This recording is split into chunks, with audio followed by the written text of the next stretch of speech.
नमस्कार बच्चों, मेरे YouTube channel ABC smart classes में आपका स्वागत है। आज हम प्रमेय नंबर 6.4 कर रहे हैं। लास्ट वीडियो में हमने बेसिक और 6.3 कर ली थी, तो इस वीडियो में हम 6.4 और 6.5 प्रमेय करेंगे। यहाँ लिखा है, यदि दो त्रिभुजों में एक त्रिभुज की भुजाएं दूसरे त्रिभुज की भुजाओं के समानुपाती है तो उनके संगत कोण बराबर होते हैं और इसलिए दोनों त्रिभुज समरूप होते हैं। तो बेटा देखो, हमने ये वाला नियम यहाँ पे पढ़ा था कि एस एस समरूपता नियम। अगर आपकी तीनों भुजा समरूप यानी कि अनुपातित हैं तो आपके कोण भी बराबर होंगे और साथ में आपकी जो त्रिभुज है वो भी समरूप होगा। बस इसी को हमें इस थ्योरम में समझाना है एस एस एस कसौटी नियम के द्वारा। ठीक है, शुरू करते हैं बेटा। तो यहाँ पर हमने दो ट्रायंगल लिए हैं, ए बी सी और पी क्यू आर। इसमें भी 6.3 की तरह ही ए बी के बराबर या बिंदु लेंगे डी और ए सी के बराबर बिंदु लेंगे ई और इन दोनों को क्या करेंगे बेटा, ज्वाइन कर देंगे। ठीक है, हमें इसके अंदर प्रूव करना है कि उसके कोण बराबर हो। तो पिछली बार पैटर्न से हमने ये तो प्रूफ कर दिया कि ये बराबर इसके, ये बराबर इसके और ये बराबर इसके, ये हो गया। बस इसमें हम सर्वांगसम नियम लागू करके ए और पी को बराबर कर दें तो सवाल क्या होगा, हल हो जाएगा। मतलब हमें ये बराबर इसके और ये बराबर इसके, तो पिछली वाली उसमें जो थ्योरम थी पढ़ ली थी। अब बस इस वाले में ए बराबर पी और प्रूफ करना है। ठीक है, तो यहाँ पे शुरू करते हैं। सबसे पहले दिया है,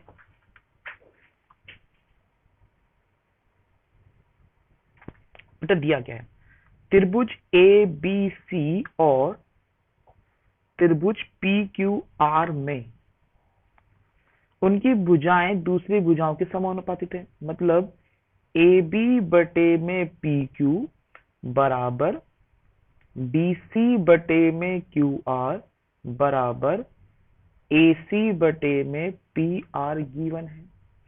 अब सिद्ध क्या करना है, सिद्ध करना है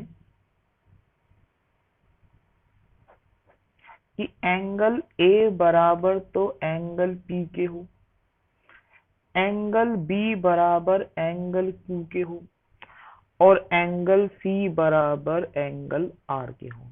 ये मुझे प्रूफ करना है। रचना क्या करी, रचना हुई कि ए बी बराबर पी डी तथा ए सी बराबर पीई लिया और डीई को मिलाया। ठीक है, ये हमारी रचना है। अब उत्पत्ति शुरू करते बेटा। अब उत्पत्ति क्या करें, उत्पत्ति में हम वो चीज लेंगे जो हमें गिवन है, जैसे कि ए बी अपॉन है p q, b c upon में q r, a c upon है पी आर। ये मुझे गिवन है दोनों ट्रायंगल के अंदर, तो इसी से हम शुरू करेंगे सवाल अपना। ठीक है बेटा, तो देखो हम यही चीज लेंगे जो गिवन है। यहाँ पे गिवन क्या है, ए बी अपॉन में p q, b c upon में q r, a c upon में पी आर। पर यहाँ पे जो रेखा ली है वो मैंने ये बराबर इसके और ए सी बराबर पीई के लिए, तो मैं सिर्फ इन दोनों का ही यूज करूंगा। मतलब ए बी अपॉन में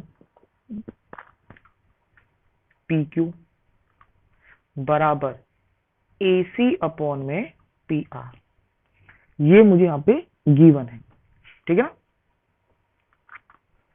ए बी अपॉन में पी क्यू और ए सी अपॉन में पी आर ये गिवन है। और अभी हमने देखा कि ए बी किसके बराबर है, पी डी के, और ए सी किसके बराबर है, पीई के। तो रिप्लेस कर देते हैं कि पी डी अपॉन में पी क्यू बराबर है पीई अपॉन में पी आर। क्यों भाई, क्योंकि ए बी बराबर है पी डी के और ए सी बराबर है पी के। तो यहां पे आपने देखो कि ये पी डी अपॉन में पी क्यू हो गया और पीई अपॉन में पी आर हो गया। हम छोटे छोटे ट्रायंगल बना लेते हैं, जैसे कि सवाल समझने आसानी हो जाएगी। पी डी अपॉन में पी क्यू दे रखा है आपको, ठीक है ना, और पीई अपॉन में पी आर दे रखा है। अगर यहाँ पर आपकी दोनों भुजाएं अनुपातित है तो ये दोनों जो रेखा है ये समान अनुपात होगा बीपीटी का बिलोम, याद करो। पर आप कहोगे सर बीपीटी का जो बीपीटी थ्योरम थी वो तो थी कि मैं यहाँ पे डी लिख देता हूँ कि पी डी अपॉन में डी क्यू और पीई अपॉन में ई आर, ये थी। तो बेटा हमने क्या कहा था कि अगर आप +1 करके चलोगे तो ये पीई अपॉन में पी क्यू हो जाएगा और पीई अपॉन में पी आर हो जाएगा। तो वैसे रिवर्स भी हो सकता है ना, ठीक है। तो वही पॉइंट हम यहाँ पे क्लियर कर रहे हैं कि अगर रेखा इसके बटे में पूरी हो, यानी कि पी डी अपॉन में पी क्यू हो और पीई अपॉन में पी आर हो, तो भी बीपीटी थ्योरम ही लगती है, ठीक है। इसलिए यहाँ पर डीई समांतर क्यू आर होगा। क्यों? बीपीटी का विलोम। और अगर ये दोनों रेखा समांतर है तो एंगल डी बराबर होगा एंगल क्यू के और एंगल ई बराबर होगा एंगल आर के। क्यों भाई? संगत कोण के कारण, संगत कोण के कारण, ठीक है ना। ये हमने पिछली बार थ्योरम में भी पढ़ा था आपके लिए कि अगर कोई दो रेखा आपस में समांतर हो, यानी पॉइंट अगर समांतर है तो एंगल बराबर होंगे और एंगल बराबर है तो वो रेखा समांतर होती है, ठीक है ना। तो वही यूज करते हुए हमने ये वाला कोण इस कोण के और ये वाला कोण इस कोण के बराबर प्रूफ कर दिया, ठीक है। अब इन दोनों त्रिभुजों को देखते हैं, त्रिभुज PDE और त्रिभुज PQR में। अब इन दोनों मतलब इस छोटे वाले ट्रायंगल और पूरे ट्रायंगल में देखते हैं। यहां पर एंगल P बराबर P है, क्यों? उभयनिष्ठ। और एंगल D बराबर एंगल Q है और एंगल E बराबर एंगल R है, अभी सिद्ध किया है।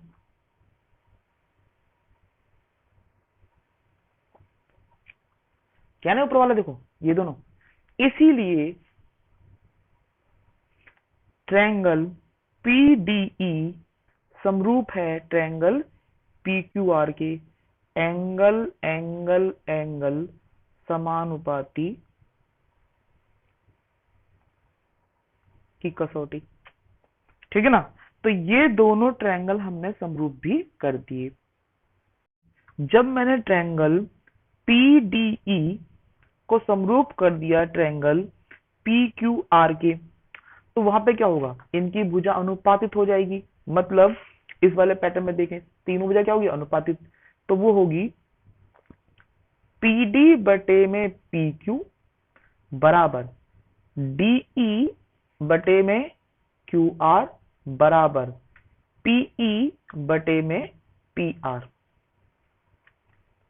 ठीक है। तो क्या ये अनुपातित हो गए? क्योंकि भाई जब दो त्रिभुज समरूप होते हैं तो उनकी भुजा क्या होती है? अनुपातित होती है। तो यहां पर फिर देखो, हमने PD क्या माना था? AB माना था। PE क्या माना था? AC माना था। तो यहां पर हम इसको रिप्लेस कर देंगे तो ये वाली जो वैल्यू है निकल के आ जाएगी। देखो बेटा, यहां पर PD अपॉन में PQ, PD किसके बराबर माना था रचना द्वारा? AB के। तो आप लिख सकते हो कि AB बटे में PQ बराबर, इसका काम नहीं, AB बराबर है DE अपॉन में QR। ये हो गया नंबर 1। अब ध्यान से देखो, यहाँ पे AB अपॉन में PQ बराबर है BC अपॉन में QR के। तो हमने ले लिया AB अपॉन में PQ बराबर है BC अपॉन QR के। नंबर 2 गिवन, मतलब दिया है। तो यहाँ पे 1 और 2 से देखो, ये भी AB अपॉन में D, AB अपॉन में PQ बराबर है D अपॉन में QR, और ये भी AB अपॉन में PQ बराबर है BC अपॉन में QR। तो समीकरण 1 और 2 से, 1 और 2 से क्या निकला कि DE बटे में QR बराबर है BC अपॉन में QR। QR बराबर है और कट गया तो हमारे पास क्या आ गया बेटा? DE बराबर आ गया BC के। ठीक है, तो यही मुझे यहाँ पे प्रूफ करना था कि DE बराबर क्या है, BC के आ गया। इसको नंबर रख देंगे हम 3rd। अब देखो इसमें ये वाली रेखा भी इसके बराबर आ गई। अब मुझे इन दोनों त्रिभुजों को सर्वांगसम करना है। कौन कौन से त्रिभुज हैं, मैं यहाँ पे शुरू कर रहा हूँ आपके लिए, हेल्प के लिए यहाँ पे हो जाएगा। अब हम त्रिभुज ABC और त्रिभुज PDE में काम करते हैं। अब देखो ये वाला जो पहलू थी कि AB बराबर है PD के और AC बराबर है PE के, ये तो पहले ही हम रचना से प्रूफ कर चुके हैं, रचना द्वारा, इन दो ट्रायंगलों के अंदर। और BC बराबर है DE के, तो ये है हमारी समीकरण नंबर 3 से, जो हमने यहाँ प्रूफ किया था। याद आ गया? तो आप चाहो तो मैं यहाँ लिख सकता हूँ इसको काट के, यहाँ पे ये हो जाएगा DE बराबर है BC, इसको क्या मान लिया हमने, नंबर 3। तो इस दोनों ट्रायंगल में ये तीनों भुजा बराबर है, तो हम कह सकते हैं ट्रायंगल ABC सर्वांगसम है ट्रायंगल PDE के। क्यों? साइड साइड साइड सर्वांगसम नियम द्वारा। और अगर ये तीनों कोण बराबर हैं और ये दोनों ट्रायंगल सर्वांगसम है, तो एंगल A बराबर एंगल B भी होगा बाई CPCT या CPCT द्वारा। ठीक है, तो यहाँ पे तो हमें एंगल चाहिए था, वो एंगल हमें मिल गया। तो A बराबर क्या आ गया बेटा, P निकल के आ गया।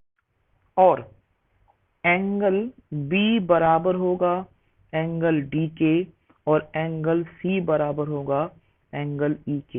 ये भी किस कारण होगा, CPCT द्वारा ही होगा। परंतु हम पहले प्रूफ कर चुके हैं कि एंगल D जो है वो Q के बराबर है और एंगल E जो है वो R के बराबर है। ये पहले सिद्ध कर चुके हैं हम। तो इसका मतलब D Q के बराबर है और E R के बराबर है। तो एंगल A बराबर एंगल P हो गया और एंगल B बराबर एंगल Q हो गया और एंगल C बराबर एंगल R हो गया। मतलब ये वाला एंगल इसके बराबर है, ये वाला एंगल इसके बराबर है। तो तीन जगह हो गई। तो हम कह सकते हैं कि त्रिभुज ABC और त्रिभुज PQR में संगत कोण बराबर है। अगर संगत कोण बराबर होते हैं तो हम कह सकते हैं कि त्रिभुज ABC समरूप है त्रिभुज PQR के। यहाँ पे हम साइड साइड साइड अनुपातित नियम लगाएंगे। ठीक है, नियम द्वारा, नियम की कसौटी, सॉरी, वही हो गया हमारा हैंस प्रूफ। एक बार थोड़ी सी रिवीजन कर लेते हैं इसकी। हम इसकी एक रिवीजन कॉल कर लेते हैं कि यदि दो त्रिभुजों में एक त्रिभुज की भुजाएं दूसरी त्रिभुज की भुजाओं के समानुपाती हो तो प्रूफ करो कि इनके एंगल बराबर है या नहीं है। तो हमने दो ट्रायंगल लिए थे जिसमें ये बटे में दे रखा था अनुपात में, और प्रूफ करना था तीनों एंगल बराबर है या नहीं है। फिर बेटा हमने रचना करी कि इसके बराबर PD लिया, AC के बराबर PE लिया। रचना करने के बाद फिर हमने बेटा इसमें उत्पत्ति करी कि मुझे ऑलरेडी ये रेखा चीज गिवन थी, मतलब ये बटे में ये था और ये बटे में ये था। और दूसरा हमने जब इसके बराबर लिया था AB को PD के बराबर, तो PD अपॉन में PQ और P अपॉन में PR हो गया। तो जब ये दोनों आपके मैंने बराबर लिए थे, अनुपात में लिए थे, ये बटे में ये बटे में ये, तो ये दोनों जो रेखा थी वो समांतर हो गई। जब वो दोनों रेखा समांतर हो गई तो ये वाला एंगल इसके बराबर था और ये वाला एंगल इसके बराबर था। देखिए आपको, और जब ये बराबर होने के बाद हमने देखा कि अब इन दोनों ट्रायंगलों को यानी कि PDE और PQR को हम क्या करेंगे, समरूप करेंगे। तो समरूप में देखा ये एंगल इसके बराबर था और ये वाला एंगल इसके बराबर था। तो अगर किसी भी दो ट्रायंगल में दो एंगल बराबर हो जाते हैं तो ये दोनों समरूप कहलाते हैं। तो मैंने इसको समरूप प्रूफ कर दिया था। दिख रहा है आपको समरूप करना? ठीक है, फिर समरूप करने के बाद हमने यहाँ पर दोबारा आते हैं। समरूप करने के बाद हमने इन दोनों की भुजाओं को अनुपातित में ले लिया और फिर रिप्लेस करा कि भाई पी डी जो था वो ए बी के बराबर था और डी ई अपॉन में क्यू आर था। फिर दूसरा ये वाली वैल्यू ली कि ए बी अपॉन में पी क्यू और बी सी अपॉन में क्यू आर। इन दोनों को कंपेयरिंग करके ए बी अपॉन में पी क्यू और बी सी अपॉन में क्यू आर आया, तो मैंने यहाँ पे क्या करा, इस क्यू आर को क्यू आर से काट दिया, तो डी ई बराबर क्या आ गया, बी सी। फिर ये दो ट्रायंगल लिए, एक ये वाला, ठीक है, और एक ये वाला। इन दोनों ट्रायंगलों को मैंने सर्वांग किया, इन दोनों ट्रायंगलों को। तो ये बराबर इसके है, ये बराबर इसके रचना से लिया था, और ये वाला अभी अभी हमने प्रूफ किया था। जब ये सर्वांग सम हुए तो इनके तीनों एंगल जो है वो आपस में बराबर हो गए, परंतु ये एंगल इसके बराबर था और ये एंगल इसके बराबर था, इसलिए ये इसके बराबर हो गया, सी आर के बराबर हो गया, और ए ओ पी तो पहले से हम बराबर कर चुके थे, इसीलिए ये दोनों ट्रायंगल समरूप हो गए। ठीक है, ये छोटी सी क्विक रिवीजन थी ताकि आपको ये थ्योरम समझ में आ जाए। अब नेक्स्ट थ्योरम पढ़ते हैं, 6.5 थ्योरम कर रहे हैं। अब यदि एक त्रिभुज का एक कोण दूसरे त्रिभुज के कोण के बराबर हो तथा इन कोणों के अंतर्गत आने वाली भुजाएं समानुपाती हो तो क्या दोनों त्रिभुज समरूप होंगे। तो बेटा ये नियम हो रहा है एस ए एस वाला, यहाँ पे दो भुजा समानुपाती होगी और एक कोण बराबर होगा। ठीक है, ये इस नियम के हिसाब से कि भैया ए बराबर पी के होगा, ए बी अपॉन में पी क्यू और बी सी अपॉन में पी आर दे रखा है, तो दोनों ट्रायंगल जो है वो समरूप होंगे। ठीक है, तो हम इसमें चित्र बना लेते हैं पहले। तो बेटा सबसे पहले लिखेंगे दिया है। अब इसमें दिया क्या है, इसमें दिया है कि त्रिभुज ए बी सी और त्रिभुज पी क्यू आर में एंगल ए बराबर एंगल पी गिवन है और ए बी बटे में है पी क्यू के और ए सी बटे में है पी आर के। मतलब उसने कहा है कि जो कोण बराबर है ना उससे मिलने वाली भुजा ही अनुपातित है। ठीक है, और सिद्ध क्या करना है, सिद्ध करना है कि त्रिभुज ए बी सी समरूप है त्रिभुज पी क्यू आर के। अब यहाँ पे वही रचना होगी जो पिछले दोनों थ्योरम में करी थी कि ए बी बराबर पी डी, ये वाला डी ले लीजिए, और ए सी बराबर पीई काटो और डीई को मिला दो।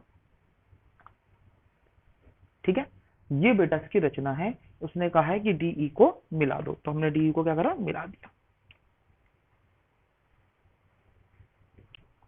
अब डी तो मिल गई, अब शुरू करते हैं उत्पत्ति। क्या शुरू करें, उत्पत्ति। अब उत्पत्ति में हम क्या लेंगे, सबसे पहले हमें यहां पर ये पता होना चाहिए सबसे पहले कि इन दोनों त्रिभुजों में, मतलब एक तो है त्रिभुज ए बी सी और एक है आपका त्रिभुज पी क्यू ई, इन दोनों त्रिभुजों को पहले हम सर्वांगसम प्रूफ कर लेते हैं और ये इजी सर्वांगसम प्रूफ हो जाएगा। कैसे भाई, ए बी त्रिभुज लेंगे, त्रिभुज p b sorry a b c और त्रिभुज पी डी ई में ए बी बराबर पी डी और ए सी बराबर पीई, ये तो रचना से बराबर है, रचना द्वारा। ठीक है बेटा, तो ये तो चीज प्रूफ ही है। इसके अलावा एंगल ए बराबर है एंगल पी के, ये गिवन है, तो हम लिखेंगे दिया है। क्या तीन चीज प्रूफ हो गई इसके अंदर, बिल्कुल सही। इसीलिए त्रिभुज ए बी सी बराबर होगा त्रिभुज पी डी ई के, सॉरी समरूप सर्वांगसम होगा। तो अगर ये दोनों त्रिभुज सर्वांगसम है, किस कारण, साइड एंगल साइड सर्वांगसम नियम द्वारा। ठीक है, अगर ये दोनों त्रिभुज सर्वांगसम है तो ये समरूप भी होंगे। एबीसी समरूप है त्रिभुज पीडीई के। आप कहोगे क्यों, आपको बताया था कि सभी समरूप जो सर्वांगसम त्रिभुज होते हैं वो समरूप होते हैं, पर सभी समरूप त्रिभुज सर्वांगसम नहीं होते। उसके पीछे रीजन ये था, देखो बेटा, सर्वांगसम का नियम था कि उनकी आकृति और आकार बराबर हो, मतलब जो क्षेत्रफल है वो भी बराबर होना चाहिए। जबकि समरूपता का नियम था कि इनकी आकृति एक जैसी हो, मतलब आकृति एक जैसी हो चाहे उनका क्षेत्रफल बराबर हो या ना हो। तो इसलिए कहा गया था, यहाँ दो चीज थी, आकृति समान हो और क्षेत्रफल बराबर हो, और यहाँ क्या था, सिर्फ आकृति समान हो। इसीलिए हम कहते हैं कि जितने भी सर्वांगसम ट्रायंगल होते हैं, त्रिभुज होते हैं, वो सारे के सारे समरूप होते हैं। ठीक है, तो यहाँ पर हमने प्रूफ कर दिया कि त्रिभुज एबीसी समरूप है त्रिभुज, इसको मान लिया बेटा अपने नंबर 1। ठीक है, ये त्रिभुज एबीसी समरूप है त्रिभुज पीडीई के। ठीक है, अब आगे चलते हैं बेटा आपके। अब बेटा हमें दिया रखा है कि ए बी बटे में पी क्यू बराबर है ए सी अपॉन में पी आर की। ये क्या था बेटा, ये दिया है, हाँ या ना। अब हम इसे रिप्लेस करेंगे कि ए बी जो है वो किसके बराबर है, पी डी के, और ए सी किसके बराबर है, पीई के। तो मैं लिख दिया कि पी डी अपॉन में पी क्यू बराबर है पीई अपॉन में पी आर की। मतलब यहाँ पर ये बटे में ये और ये बटे में ये, मतलब अगर मैं आपको दो ट्रायंगल बना देता हूँ छोटे छोटे, एक तो हो गया पी डी और ई, ठीक है, और एक हो गया पी क्यू आर।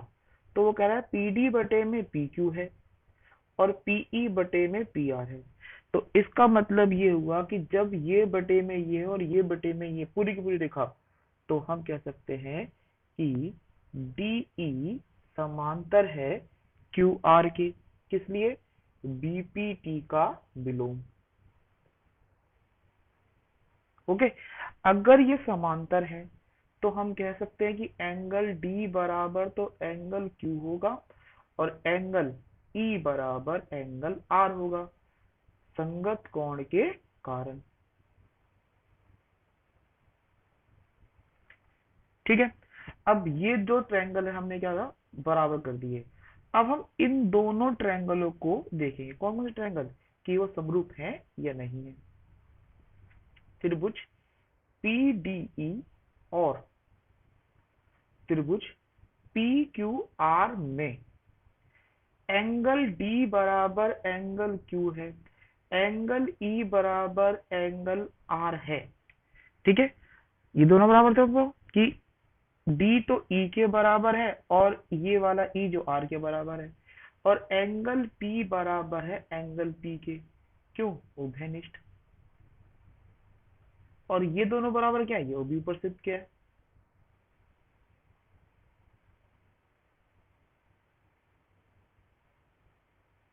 अगर किसी भी त्रिभुज की तीनों कोण बराबर होते हैं तो हम कह सकते हैं कि पीडीई समरूप है त्रिभुज पी क्यू आर के, एंगल एंगल एंगल नियम द्वारा या समरूपता नियम द्वारा। इसको मान लो दो, ये है एक, ये है एक और ये है दो। यहाँ पे ए बी सी पीडी के बराबर है और जहाँ पीईडी पी क्यू आर के बराबर है। तो हम लिख सकते हैं कि समीकरण एक और दो से त्रिभुज ए बी सी समरूप है त्रिभुज पी क्यू आर की। ठीक है, हैंस प्रूफ। अब इसको एक छोटा सा रिवीजन कॉल कर लेते हैं। यहाँ पे आपको दो ट्रायंगल दे रखे थे, प्रूफ दिया था कि एक तो कोण बराबर है और उनकी जो भुजा है वो अनुपातित है। तो हमने रचना की कि इसके बराबर ये रेखा ले ली, एसी के बराबर पीई ले ली। अब इन दोनों ट्रायंगलों को हमने पहले सबसे पहले सर्वांग प्रूफ करा कि ये बराबर इसके है, ये बराबर इसके है, ए बराबर पी के है, तो दोनों ट्रायंगल क्या हो गए, सर्वांगसम। जब ये दोनों ट्रायंगल सर्वांगसम हो गए तो हम ये भी तो कह सकते हैं कि ये समरूप है। समझना क्या, कि ये दोनों अगर सर्वांगसम है तो ये समरूप भी होंगे। नंबर 1 यहाँ पे हमने क्लियर हो गया। फिर नंबर 2 पे आते हैं। अब इन दोनों को कंपेयरिंग करेंगे, मतलब ये बटे में, ये वाला बटे में पूरा और ये वाला बटे में पूरा, ये हमने यहाँ प्रूफ करा कि a b upon p q, a c upon p r, ये हमें गिवन था। और ए बी किसके बराबर था, पी डी के, और ए सी किसके बराबर था, पी के। तो अगर ये दोनों अनुपातित है तो ये दोनों रेखा क्या होगी, समांतर होगी।